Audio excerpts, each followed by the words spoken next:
Hi, I'm Julia from Toddy, and today we are exploring why your single origin coffees deserve Toddy. I have with me Chris Schooley from Rocky Mountain Craft Coffee Alliance, who is going to be tasting some coffees with us. I'm with the Rocky Mountain Craft Coffee Alliance. I have also done volunteer and contract work with the Specialty Coffee Association of America for over 10 years now, as well as contract work with Sweet Maria's and Coffee Shrub, the Roasters Guild, serving on the Roasters Guild Executive Council. Great, thanks Chris. For our tasting today, we've taken 3 different single origin coffees and brewed them 2 different ways. One, a hot brew method with the press pot, and another, a cold brew method with the Toddy system. So Chris, why did you choose the press pot for this comparison? So I picked a press pot because I wanted to really look at another full immersion kind of brewing technique, similar to the Toddy, so that we're not looking at too many differences. What we're trying to look at with what the Toddy is doing with the single origin coffee is what are the things that are being pulled out of there? What are the interesting, unique things that Toddy's pulling out of there?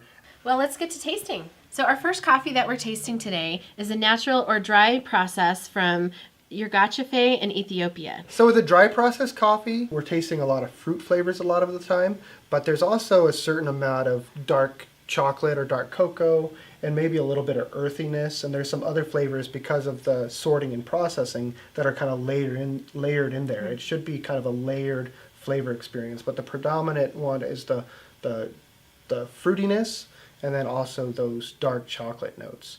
We start with the press pot,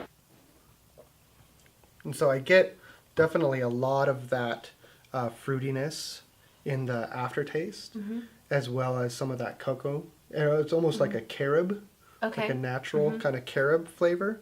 But there's a certain kind of dryness in the cup as well. So the first thing I'm noticing with the cold brewed version is the fruit flavors are very apparent, and chocolate aftertaste lingers a little bit longer too. The main thing I see, there's a lot more of that cocoa or chocolate note in there for sure. But one thing I get that I wasn't getting as much in the press pot is that floral kind of undertone. So in a cafe setting, this would be a great coffee to offer to your customers in a variety of different ways. For example, we could do a flight of a cold brew, a drip method, maybe even a shot of espresso of the same Ethiopian single origin to really help your customers understand the difference between the brewing methods.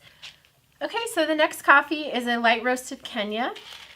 Kenyas are, these truly exciting coffees. A lot of big, bold flavors, a lot of buttery mouthfeel or creaminess paired with bright, exciting fruits like cranberry or blackberry, or even some really potent citrus notes, as well as a lot of rich floral characteristics for sure. So let's try the press pot here. Okay. I definitely get a lot of that citrus and a lot of texture in the mouthfeel. Not so layered as like the dry process coffee, but still, a little bit of that creaminess or butteriness. I'm definitely getting tomato. Like acidity, a really potent kind of acidity to it. But rich like an heirloom tomato. Yeah. There's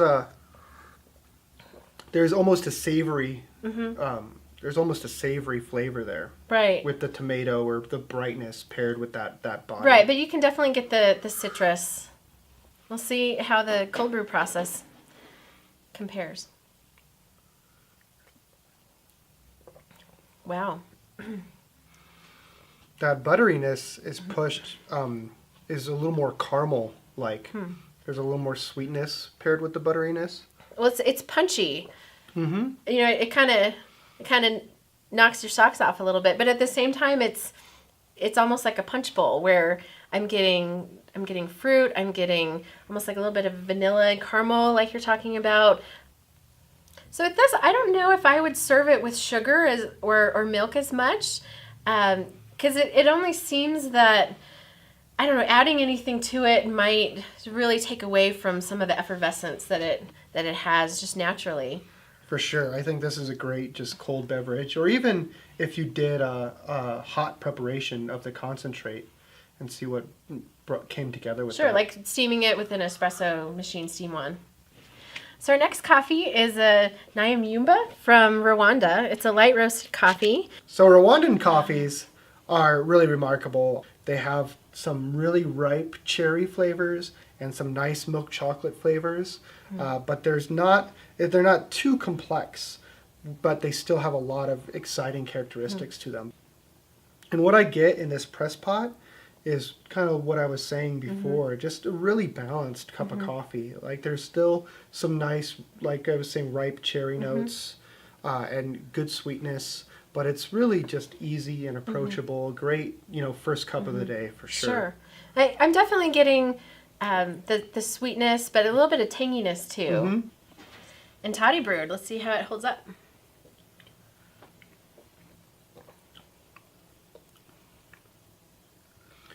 In the toddy brew, I get a lot of graham cracker, a little bit more of that molasses or brown sugar is coming through for sure. Just super sweet cup of coffee. Yeah. I'm getting stone fruit and citrus. Almost as if someone squeezed a little bit of orange into it. It's a great summer cold brew where, I could see it being served in the morning as well as, a nice afternoon pick-me-up. I think it would go great with, a little bit of sugar for those who like the sugar, some half and half. I think the flavors would really hold up to a variety of different treatments, based on how customers like it. It might be fun to throw in a couple wedges of fruit and serve it like tea almost. We brewed this 16 hours and diluted this as a 1-to-1 ratio. So I think this is a great strength in a small amount. People think about toddy a lot as iced coffee, just straight iced coffee, so they think about having a big glass of it in ice. But I love the idea of serving it in a small amount next to a small amount, like an espresso, and putting it in that context. And so today, Chris, we tasted 3 very different African coffees, and I think they all performed really great with the Toddy cold brew system. What do you think about exploring different regions' single origin coffees? yeah, I think the lesson that I'm taking away here is that the single origin coffees didn't lack any depth. So I think one of our big takeaways today for roasters as well as cafe operators, baristas, is when you get a single origin coffee that you're really excited about, try it with your toddy system, explore it, see if there's a hidden gem in there that you wouldn't have necessarily expected. Well, thanks Chris Schooley for joining us today. This was a lot of fun and I learned a lot. Yeah, thank you for having me. I really enjoyed tasting all the coffees side by side, and I'm really excited by what we can do with toddy, and really looking forward to seeing what other people do with it. Great. Well, and stay tuned for more videos in our series, Schooling You on Cold Brew.